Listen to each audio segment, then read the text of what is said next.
This is the interview with Dorothy Gantvoort. I'm Elizabeth McBroom, and we're talking at my home in Pasadena on July 21st, 1993.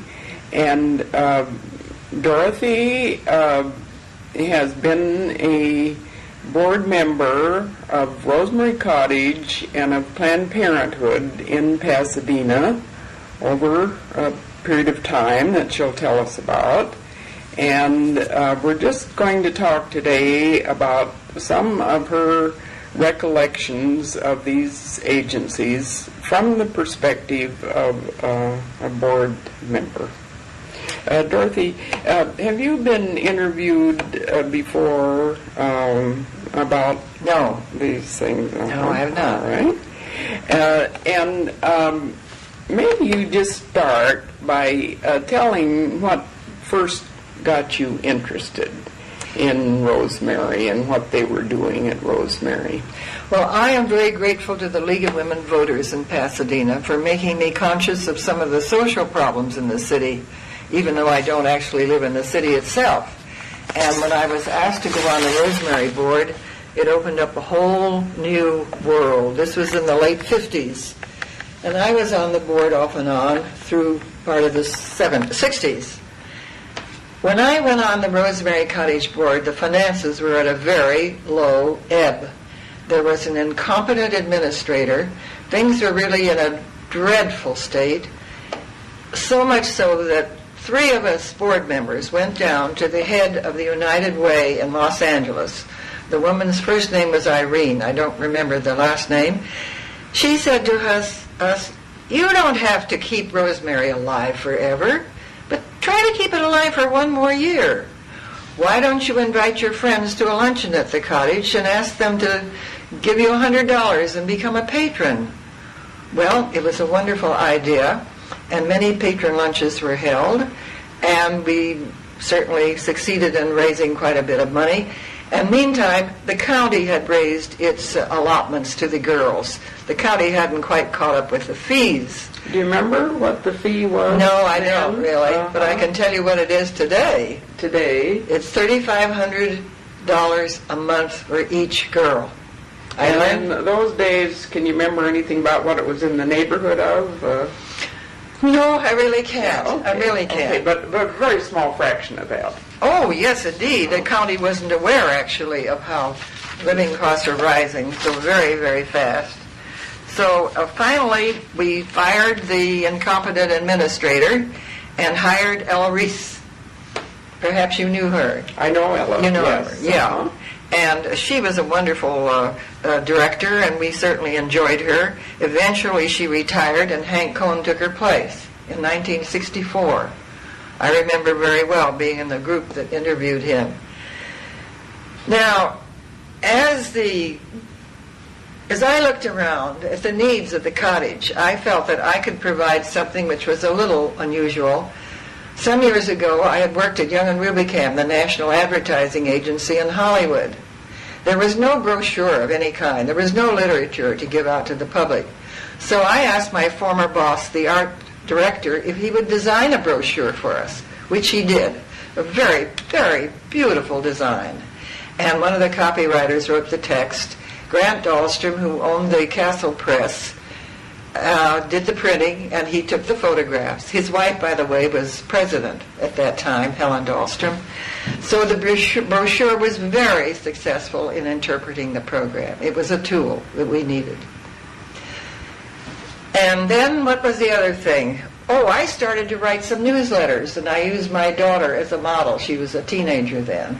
So that went out to our patrons and many interested supporters, and I think this publicity did an awful lot for Rosemary. I truly do. I felt that was a contribution. Then, in 1961, Julia Child, whom everybody knows, published her big book, Mastering the Art of French Cooking. One of our guild members, Edith Osgood, knew Julia very well from Julia's Pasadena days.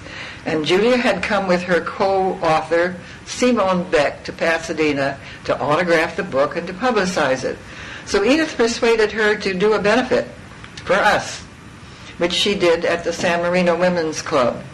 I don't have to tell you it was a great success, although Julia's reputation hadn't grown that big at that time.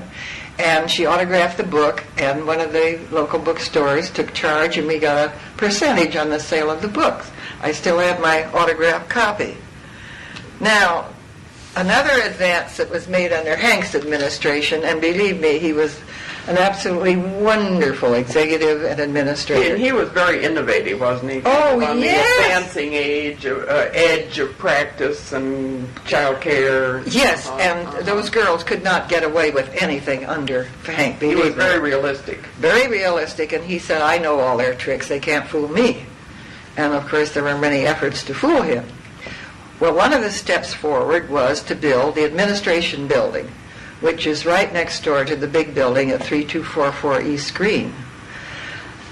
Joe Johnson, who was a very well-known architect, gave us the plans. We raised the money somehow, and this gave the staff some space that they badly needed. Joe Johnson's wife, Peggy, by the way, was president at that time. You know, I think back to the very beginnings of Roseberry, if that's of any interest to you. Yeah, it is. Well, in the 20s, there was a great need to shelter abandoned and runaway girls in Pasadena. They were found on bus stops, corners, and the rest of it.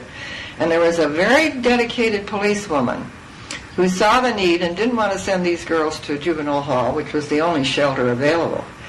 So she and some of her friends rented a cottage, that's how the name came about, in Pasadena, which housed just several girls, under the care of a matron.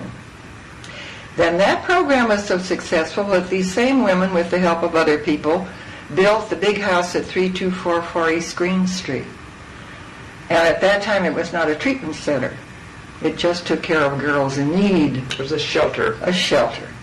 But I recall, it was hearing this, that it was during World War II when the county saw the need to protect girls. It was a very turbulent period in any case. And so it was developed as a treatment center at that time. And then, of course, what's happened under Hank, we've had 3 group homes that were organized. One on Oakland and Pasadena, and that was when Bob Jurgensen was president. And that was a wonderful old house. And of course, we housed only 6 girls because of the limitations of unrelated people living together.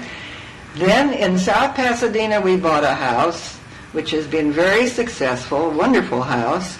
And there was a great protest from the neighbors, believe me, but we finally got it. And now there is a kind of temporary shelter called Bonnie House, which is on Bonnie Street, not far from PCC. And that is a kind of temporary shelter to find out just how these girls can be placed. Either perhaps they can go back home, or perhaps they can be placed in one of the group homes. Now, as of yesterday, I heard that they are planning another group house. Now, something came up when I was talking to Hank. He believes firmly in the foster care program. And this is what's happening to Roseberry now. It's becoming a foster family service organization. And my understanding is that the county is going to provide care for infants up to children 18 years old. And they've opened an office, as of yesterday, up in the Hastings Ranch area, which will house the woman, Kathleen Muller, who is the Director of Development. There, she will have a staff. There will be, wait just a moment, there's going to be some other help up there, I know. The staff is going to be very well cared for. They have a fax machine and all the rest of it, and a staff of 5 under this program. And it is expected that the staff will increase in numbers. So it's really kind of fantastic. From my early days of when Rosemary was in such bad shape, and they are hoping, when they find a house, a new group home, that it will be in an area where there are good public schools. They don't want to place the girls in any more of the Pasadena schools because there are already so many foster children there. And it's very difficult. Kind of saturated with these Yes. children in treatment. Yes. How about, do you know anything about the South Pasadena facility? Are they finding a better experience with the public schools there?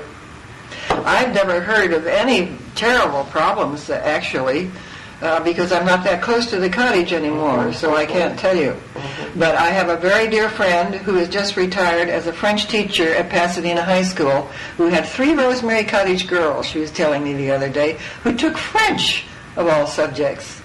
And one of them did very well. She said the problem was that they came from such uncertain, troubled backgrounds that it was very difficult for them to concentrate, and one girl dropped out. But she was very fond of the girls. She said, I found that they were really very sweet kids underneath. And she was very sympathetic, and she's a very sympathetic person. I'm sure they were, she said, I'm sure they were at ease with me. So it would take somebody who had It makes a difference to have a Oh, teacher like you that. bet. And Jeffrey Salinas, the new director of what was called Rosemary Children's Services, is remaining at the big house at 3244 East Green. Now let's see, what else can I tell you? Anything?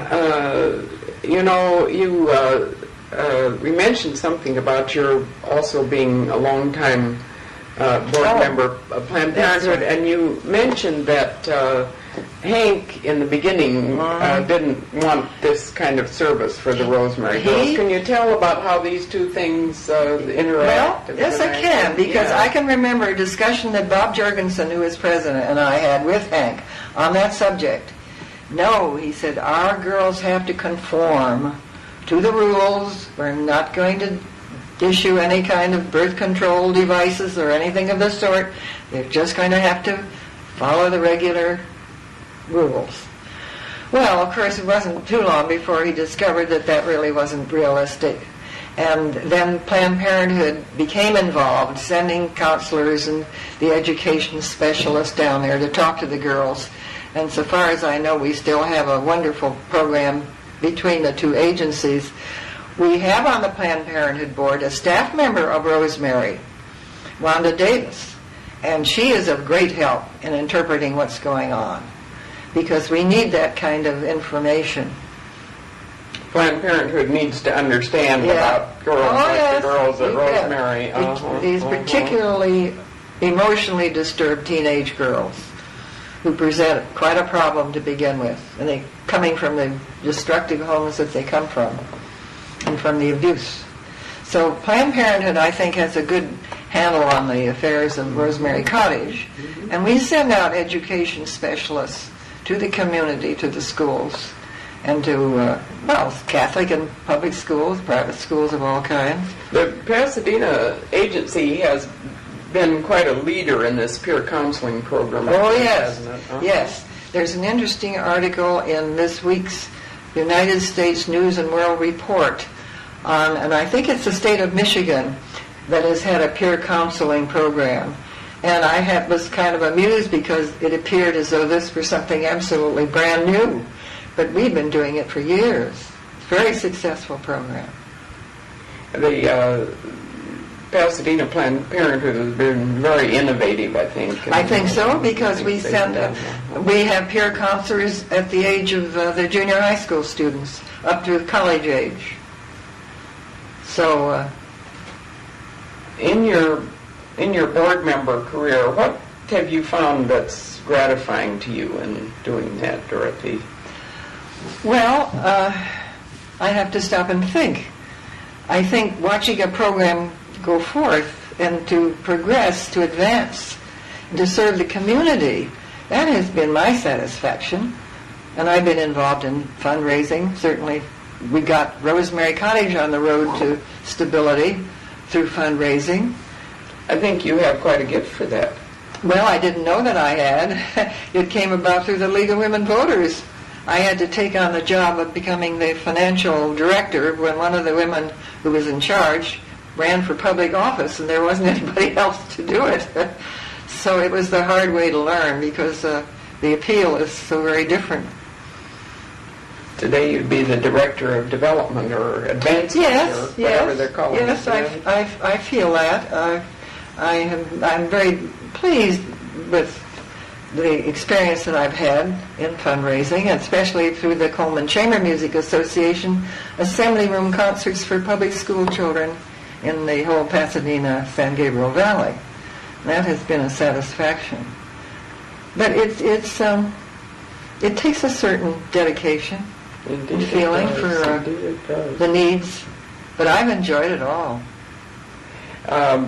As a board member, can you remember of encountering obstacles that were frustrating to what the board was trying to do? Yes, I can.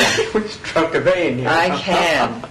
Because the experience of going onto the board as a neophyte under the Rosemary Cottage board, when the woman in charge was not professionally trained, she was a very hostile person who disliked two or three of us intensely.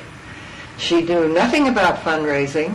She was just there as a kind of matron supervisor, and we were embroiled in some heated arguments. But she kind of wanted things to be the way they always had been. Her idea of fundraising was to write a letter to one of her friends. There was no systematic, structured kind of going out to the community through corporations or foundations or anything. And it was a very unpleasant time. I can tell you that when a board has to decide to fire somebody. And we had secret meetings, crisis, all this sort of thing. It was very unpleasant. But she said that she would not even continue as the director if I and Fran Anson, who was then the president, stayed on the board.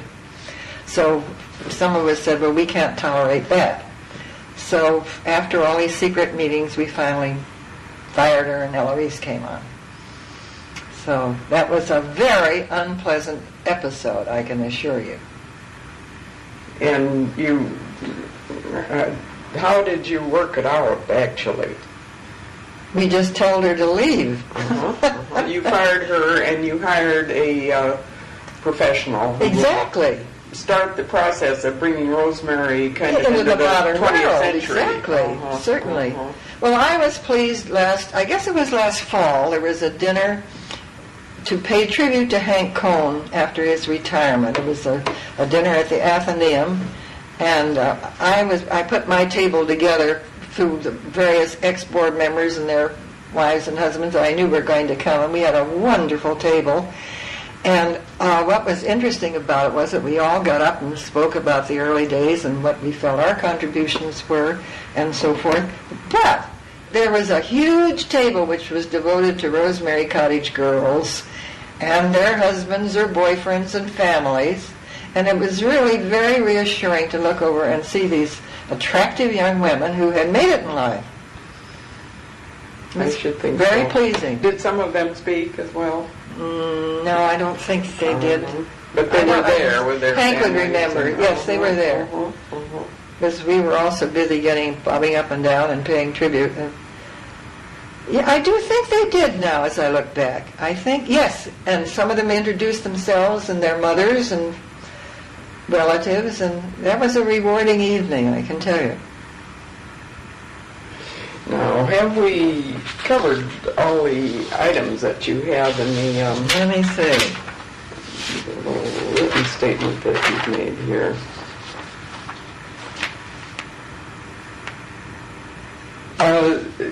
Can you remember back to when Hank Cohen replaced Ella Reese, and what kind of waves did it make to have a man at the helm there? It made lots of waves because he was the first male director of an institute for girls who are emotionally disturbed.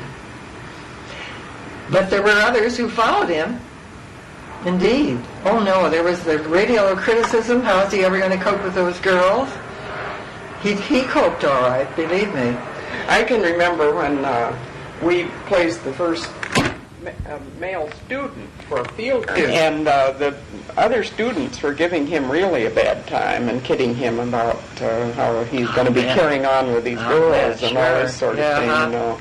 Yes, well, there was at one time, too, a school on the grounds was held in a little trailer, and it was quite successful, and there were two young men from the public schools of Pasadena who were simply marvelous, because some of these kids have done nothing but failing. They've failed constantly. And they've known nothing but bad men who are trying to take advantage of them. I think some of them. And it must be quite a different experience to encounter a kind man who's, they know, is interested in their welfare and on their side. Oh, yes. I don't know what happened to the school eventually, but maybe we couldn't finance it any longer. And it was in cooperation, of course, with the city of Pasadena. Now, the city of Pasadena, I think, has been very kind to our girls on the whole, from what I hear, in the schools. They've had a good experience in the schools. Apparently, yes. And you know, this move to get away from Pasadena schools is only on the basis of the saturation. Exactly, of foster children. Then, too, there was a walk-in service which Hank started. I think maybe it was still in service, but it was a very good idea for youngsters who were desperate just to walk in and get some help. They'd come in a crisis at home with a quarrel or something, and they'd talk with someone and then go back home again. Yes. I don't know how far that's progressed today. And you don't know whether it's still in... No, but Hank would know, of course. But there's so many changes and so many things that kind of come and go. Well, an agency is kind of a living, growing thing. Well, it has to be. Yeah.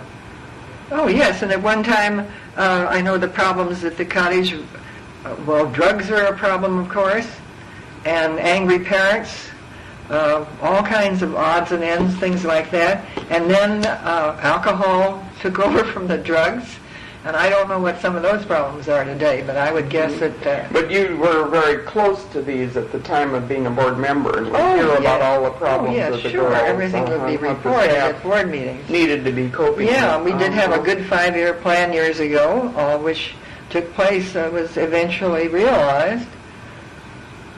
And what was that? Well, to begin with the building, the administration building. That was costly, but Joe gave us the plans. He was responsible for the whole installation. Johnson. His father, Reginald Johnson, was one of the great architects of Pasadena, you may remember. He built the faculty house there on the campus, and he was renowned for many of the beautiful residential houses. He built the Athenaeum. He built it, but not with the design. Those were not his designs. They were the designs of Gordon Kaufman. Yeah. Because his granddaughter was a friend of my daughter. Well, in any case, I think that's just about all I can supply that would be of any interest. And, excuse me, one more thing. There were guilds that were developed that helped financially. About the guilds. Well, there was a very old guild when I went on the board that had been established, probably 1950 or something. And those women were very loyal, and they did a lot of special things for the girls. They would occasionally even take them home for the weekend, which is a rather dangerous thing to do. Some of those kids, it didn't always work out, I can tell you. We had that guild, which became the Chefs' Carnival Guild. And the chefs offered to present benefits at which they would do their own cooking and supply everything in it. They would also receive some of the funds for their own scholarships. And that worked very well. And then finally that guild got a little bit tired, and they moved to the beach and all the rest of it, and so that they sort of collapsed. Then I started a guild which turned into an arts guild. And they had lunches, and I think that may even still be in existence. Nina Stimson was the president of that. Nina's around, still very active. She would be a source of information as to what they're doing. And then I started another one, but everybody fell apart on that one. I was up in the residential area of Hastings Ranch. That didn't last for very long. So now there is a resurrection of the Chef's Carnival. That was quite famous here, and everybody knew about that, and everybody went to it. Well, there were lots of fun. Event. Yeah. Yeah. And then they had one at the Civic Center. You may have gone to that one in the open air there. And the Kiwanis Club took over. Now, we're coming to something. The Kiwanis Club is on the board of Rosemary. I think the president is still a member of Kiwanis Club. They were just wonderful. You can ask Hank about that. And very, very devoted people.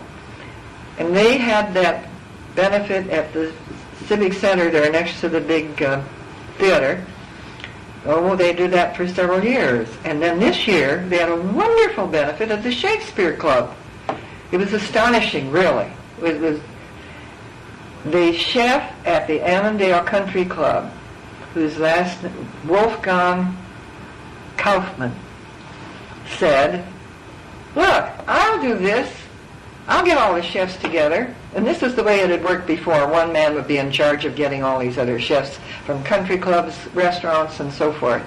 And so Wolfgang Kaufmann said, "We'll do it all ourselves, and we won't even ask for money for our scholarship." It was very stylish. The food was wonderful. Everything was attractive. They even had a dance floor with a small band. It was a beautiful evening. Enjoyed it thoroughly. Is it going to be repeated? Oh, I have no idea. But it should be. And it is so hard to get into the Shakespeare Club in the first place. But the Shakespeare Club was one of the original groups that supported Rosemary in the very early days, as you may know. Interesting. No, I didn't know that. Yeah. So they have a long history. They have a history as a of friend of Rosemary. That's right, yeah. Well, this was a great benefit, and they didn't charge too much. I think it was $50 for a fantastic dinner, buffet style, but food was marvelous. So that was quite a triumph for Rosemary. I don't know whether they made a lot of money, but I hope they did. I think they might have. It was very well organized. Dorothy, we've but I want to ask you the question kind of directly. From a board member's perspective, what do you think it's possible for a board member to do to really affect the program and the policies of an agency? Well, first of all, I think that any board member should be chosen on the basis of what he or she can bring to the board. Whatever talent, if it's a lawyer, a financial expert, a social worker, somebody who is interested in publicity as I am, public relations, these people have to be chosen. Certainly that's how we operate on the Planned Parenthood board. And we are very successful in getting the very people that we need.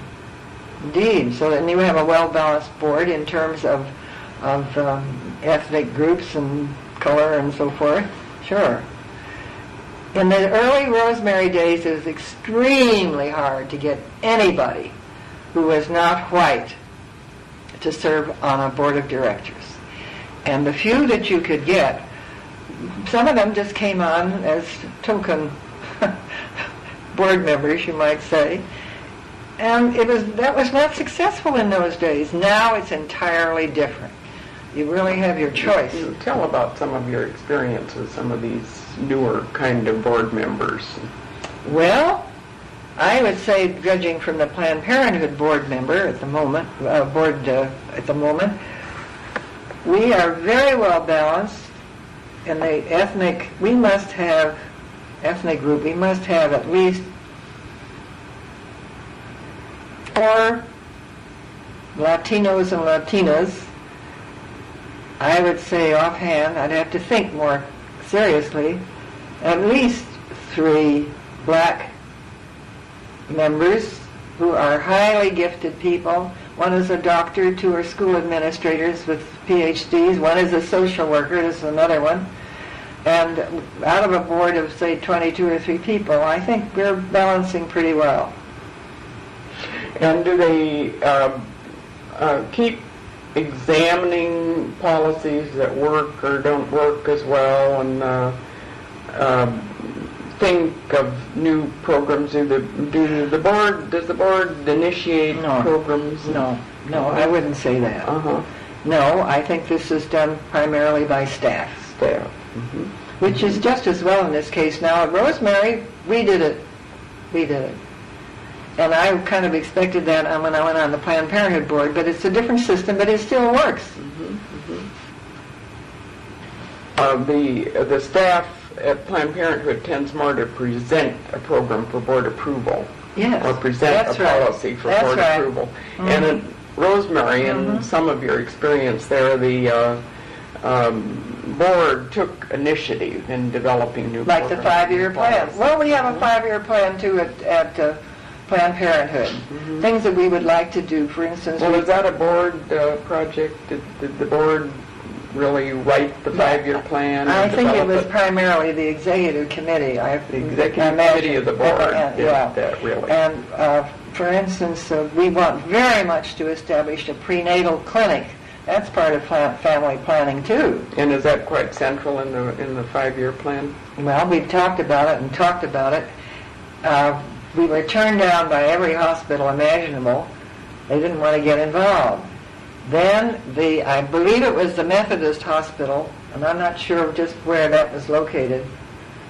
They said they would take it out. Is that the Arcadia? I don't think so. Is there one in Glendale? I don't know. Maybe. In any case, right now everything is stopped because of managed care, which is coming up. So people are holding back. Things are at a kind of standstill right now. That's right. So until that is worked out, I don't think we were making any great steps forward. Has the Planned Parenthood been taken some leadership in the move to get school clinics established in the public schools? Not that I know of. But we have wanted very much to go out to the western part of Los Angeles County as far as Pomona. We have a clinic in Eastern. Oh, is that? That's right. That's east. Yeah. We have one in Glendora, Azusa, in that direction. But we'd like very much. There's a need out there. Of course, everything is changing so rapidly in the field of population control with Norplant and this Dopra something or other, a new thing, which I believe is effective for 3 months. There are requests for that now, I learned yesterday.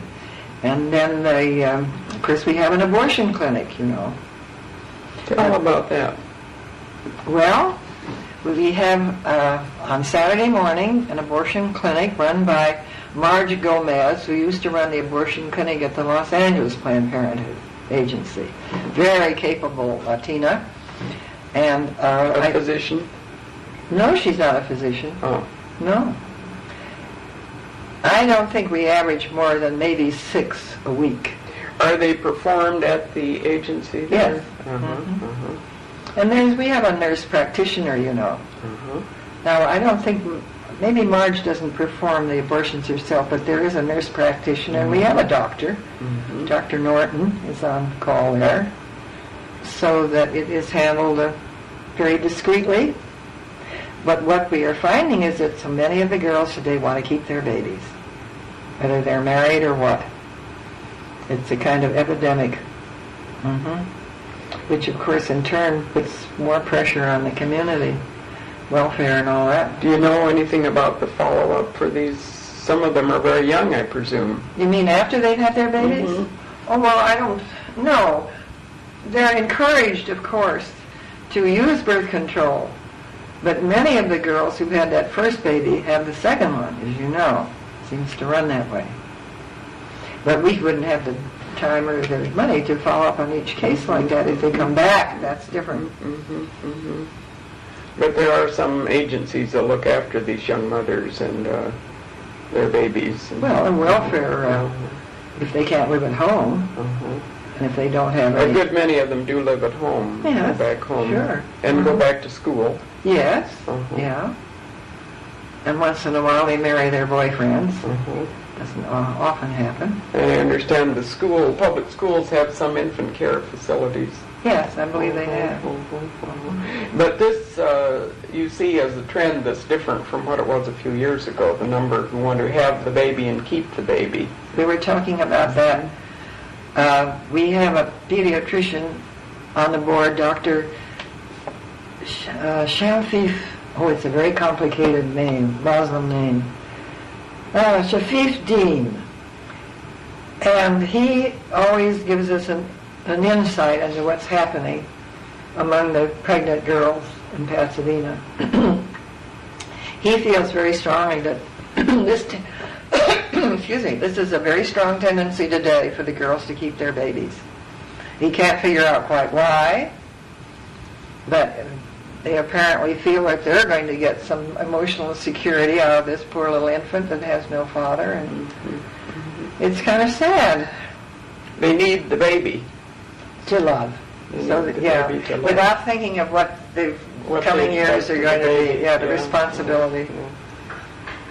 We've kind of touched on this, but I wonder if you are aware of the influence that any of the innovations, first at Rosemary, have had beyond the immediate community.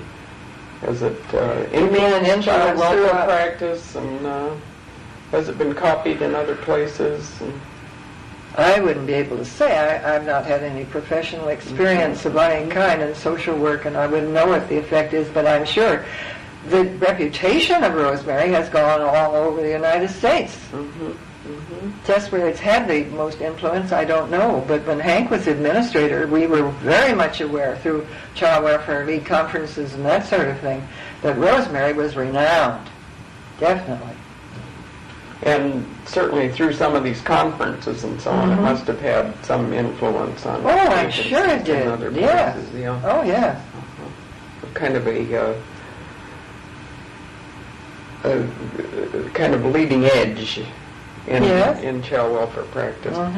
And what about Planned Parenthood in Pasadena? Do you think their policies have had an influence beyond the immediate locality? Well, remember that Los Angeles County has its own Planned Parenthood. This is the only state in the Union where there are two Planned Parenthood agencies in one county. So that I can't tell you what goes on in Los Angeles, except that it's a very dynamic program, and they're able to get movie stars and that sort of thing to their benefits. We can't do that in Pasadena. But if you're talking about Planned Parenthood as an agency influencing other family planning agencies, is that what you mean? Well, now I mean, for instance, the peer counseling was did Planned Parenthood take a lead in Pasadena? In that so that it was copied elsewhere? Oh, I am sure. That's why this article in the United States News and World Report yesterday was not news to me, but they presented it as though it's the greatest thing that ever happened. And as though it started in Michigan. Huh? Yes. Well, no, we've been doing this for years. Oh, yes. Under it properly, there have been 2 directors that I know of, maybe 3. And the one we have, this young girl, Pam Garcia, is fantastic. She's just marvelous. She's a dynamo. She is. And she's so young and looks younger, actually, than she is, so that she has the confidence of these children. And the kids, of course, the peer counselors are all paid, you understand. Well, I think that's very important. Yes, they're doing something. They should be paid. And she started out as a peer counselor herself. So she feels it's important to pay them, and they're highly respected in the schools by the school nurses and so forth. The schools want them. They need them. They're welcomed into the school. Oh, you bet they are. When the Catholic schools call for help, you can be sure. Yeah. This is an idea that time has come. Yeah.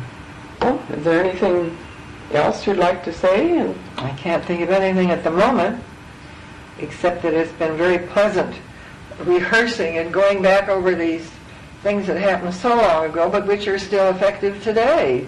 Well, that's a great tribute to what you did back then. Well, I think so. We were determined not to see this thing go down the hill totally. We just got busy. That's what women can do, I think. And we had a strong board at that time, and some powerful men, too.